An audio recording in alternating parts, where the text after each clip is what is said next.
Hi, I'm Leah. I'm part of Denver Professional Chapter. I've been helping out on our clean water project in Madagascar for about 4 years now.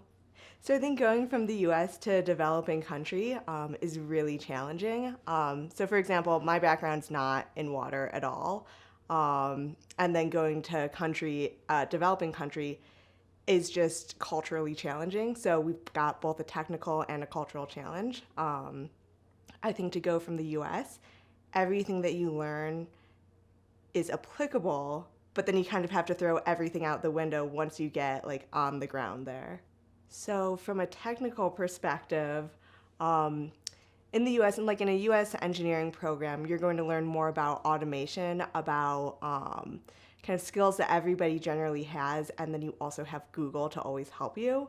But then when you're in country, like specifically for our program, our wells have always been hand dug. So you have 4 people on the ground, usually wearing flip flops, rotating a drill bit, just using manual power. So everything takes longer, and you wouldn't necessarily expect that.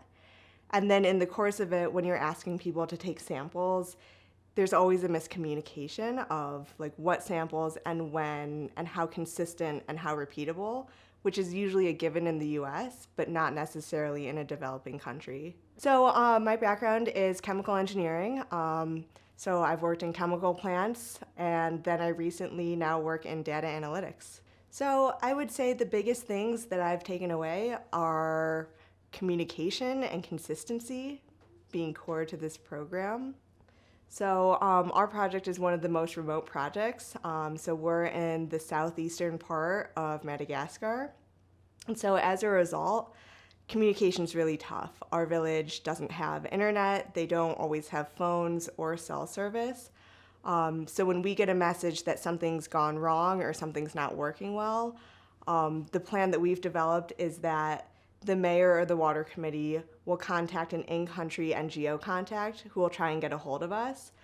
But then so many times when you're trying to communicate a technical issue with a community that doesn't necessarily have all of the background, the message doesn't always get to us in the same way that they meant it. I mean, there's a patience aspect.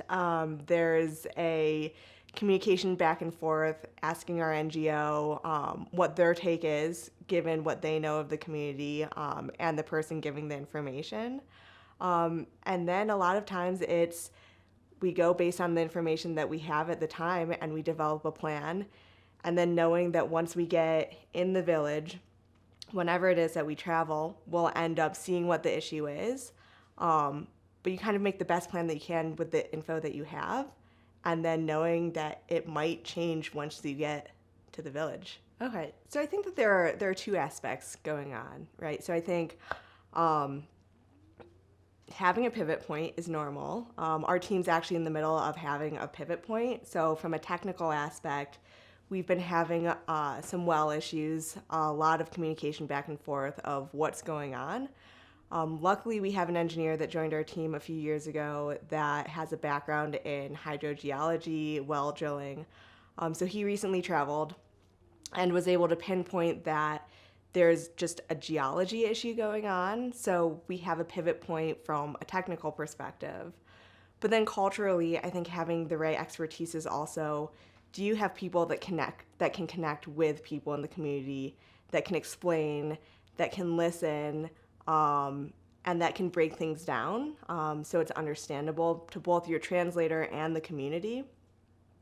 And then also, do you have people that have like strategic vision, so that are working in the background, kind of in the US, doing all of the administrative paperwork, that can do all of the planning? So I think when we start talking about like a project like this, it's all about technical with strategy, with planning, administration, and then the ability to connect in community.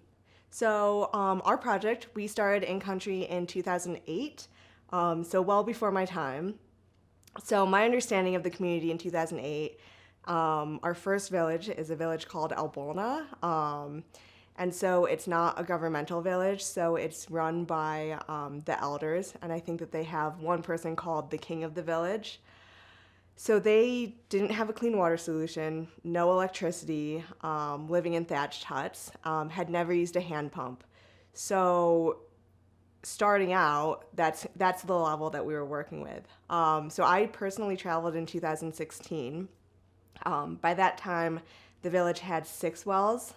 And so when we arrived, we knew that one of the wells was having an issue. So we asked them, can you like take it apart, kind of show us what's going on? The entire water committee jumped in. They all got onto the well pad, took it apart, and then showed us that they had a pump rod in there that they had broken, but then they took it to the neighboring village to get welded and then put everything back together again. So over the course of, say, 8 years, we went from just no clean water, no real experience with tools, to being able to take a pump apart, figure out what the issue was, and then take it, get fixed, and then put it back together and show us that they did it all.